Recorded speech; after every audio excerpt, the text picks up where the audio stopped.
문재인 정부의 4대강 보해체 결정 과정이 부적절했다는 감사원 감사 결과를 둘러싼 정치권 공방이 전현 정부 간 기싸움으로 비화되고 있습니다. 치수 사업의 어깃장을 놓지 말라는 여당의 비판에 야당은 정치적 의도가 담긴 표적 감사라고 반발했습니다. 정현우 기자입니다.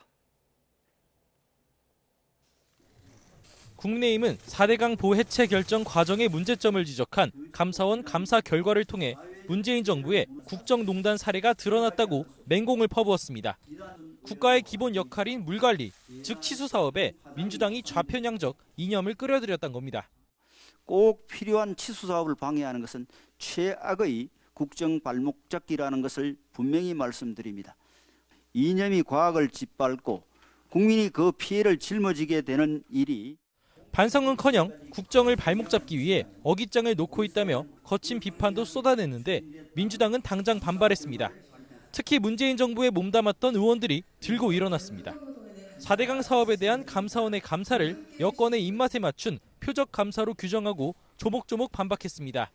시민단체 의견을 듣는 정당한 절차를 문제 삼는 건 여론몰이라며 정부의 4대강 후속 사업을 도우려는 것 아니냐고 쏘아붙였습니다.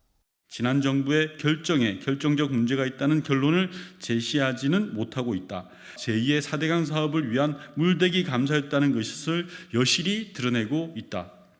4대강 보해체를 둘러싼 여야 간 공방은 전현 정부를 각각 겨냥한 난타전으로 이어졌습니다.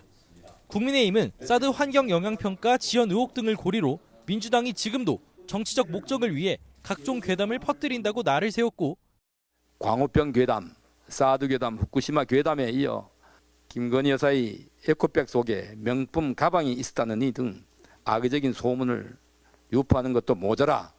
민주당은 폭우 대처 과정에서 드러난 정부 여당의 무능에 대한 책임론을 물타기하지 말라고 맞섰습니다. SNS상에 무정부 상태라는 해시태그가 유행하고 있습니다. 그런데도 이 정부는 뼈저린 반성을 하기보다는 책임 회피, 책임 떠넘기기에 정부와 여당은 오는 일요일 고위당정 협의회를 열고 수해 종합대책을 논의합니다.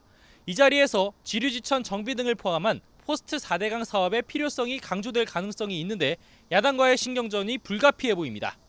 YTN 정윤우입니다.